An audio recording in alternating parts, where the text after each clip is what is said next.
Assalamu alaikum wa rahmatullahi wa barakatuh. Wasu 'yan uwa sun buƙaci da a tunatar da juna akan yadda ya dace mu fuskanci watan Ramadan. Kamar yadda muka sani muna da 'yan kwanaki kaɗan zuwa ga watan Ramadan insha Allahu ta'ala. Akwai ayyuka na ƙwarai da dace kowane musulmi ya yi gabanin isowar wannan wata mai albarka. Na farko daga cikinsu shine at-tauba as-sadiqa. Gabanin zuwan watan Ramadan ana buƙatar kowane musulmi ya tuba zuwa ga Allah, tuba ta gaskiya kuma tuba ta haƙiƙa. Kamar yadda Allah ta'ala ya ja hankalinmu a Qur'ani suratul Nur aya ta 31, wa tubu ila Allahi jami'an ayyuhal mu'minuna la'allakum tuflihun. Ku tuba zuwa ga Allah ga baki ɗayan ku mu'minai, ana fatan za ku rabauta.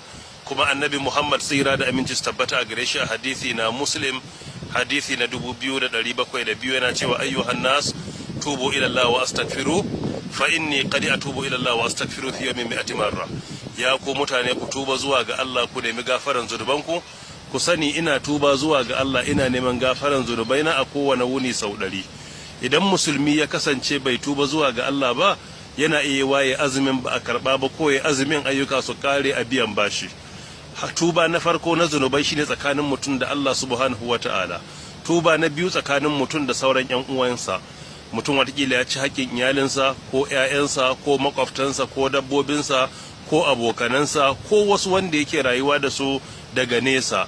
Idan akwai haƙƙin ɗan adam, to ko da mutum ya yi aiki na kwarai, aikinsa yana karewa a biyan bashi idan ma Allah ta'ala ya karba.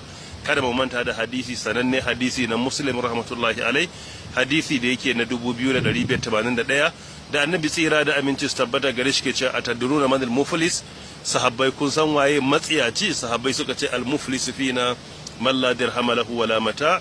Matsiyaci a cikin mu shine wanda bai da dirhami, bai da kudi, bai da kaza. Annabi tsira da aminci tabbata gare shi yace al-muflis min ummati, matsiyaci a cikin al'ummata mai ya'ti yawmal qiyama, shi zai zo gobe kiyama bi salatin da sallah wa zakatin da zakka wa hajjin da hajji, duk yayi an karba. Wa ya'ti sai zo wa qad shatamaha ya zagi wane, wa qazafa hadha yayi wani kazafi, wa akala mala hadha ya ci dukiyar wane, wa daraba hadha ya daki wane, fa yu'ta li hadha min hasanatihi, sai a ba wani aikin sa, wa li hadha min hasanatihi, sai a dauka a ba wani aikin sa na kaza. Fa idha faniyat hasanatuhu, idan ayyukansa na kware suka kare, ukhidhat min khatayahum, sai a fara dauko zurban wanda ya cuta a dora a kansa, faturi hafin nar, sai a kora shi wuta. Don haka yin ibada a Ramadana tana iya karewa a biyan bashi idan ya zama mun shiga cikin wata Ramadana da haƙoƙin bayin Allah na kwari da muka zalunta, ko kuma da haƙoƙin Allah subhanahu wata'ala da bamu yi ba. Don haka wajibi mu tuba daga zunubai tsakaninmu da Allah.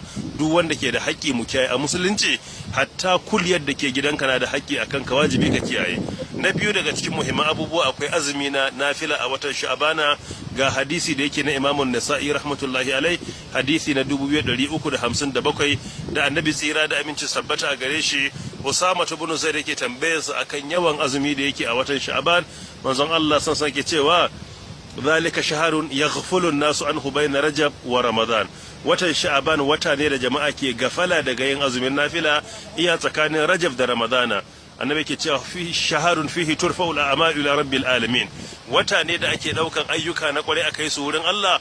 Wa ana uhibbu an yu'radu amali wa ana sa'im. Ina bukatar akai ayyuka na wurin Allah ina azumi, sai mu dage da azumin nafila.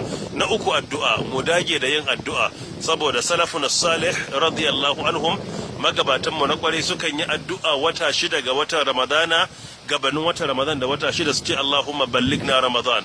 Allah ka kai mu zuwa ga watan Ramadana. Bayan wucewa Ramadana da wata 5 sukan yi addu'a da cewa Allah ya karbi ayyukansu a watan Ramadana. Don haka waɗannan ragowar kwanaki sai mu dage da yin addu'a don Allah subhanahu wata'ala ya karbi ayyukanmu. Na 4, karatun Qur'ani. Tun daga watan Rajab ake bukatar mu dage wajen karanta Qur'ani, kamar yadda Salma ibn Kuhayl yake faɗa, shaharu Rajab huwa shaharul Qur'an. Ainihin watan Rajab shine ma watan karatun Qur'ani, wato watan makaranta Qur'ani. Haka idan muka duba daga cikin Amr ibn Qais daga cikin magabata rahmatullahi alaihi, yana magana akan ɗabi'a na Rajab cewa su sun kasance idan watan Rajab ya sako kai suna kulla shagonsu da kowane ayyuka na duniya su koma zuwa ga bautan Allah subhanahu wata'ala. Abubakar al-Balkhi rahmatullahi alaihi yana cewa watan Rajab shine watan shuka. watan sha'aban shine watan yin bayi irrigation, watan ramadan kuma shine watan girbe shuka. Don haka tun daga rajab sha'aban ake fara aiki.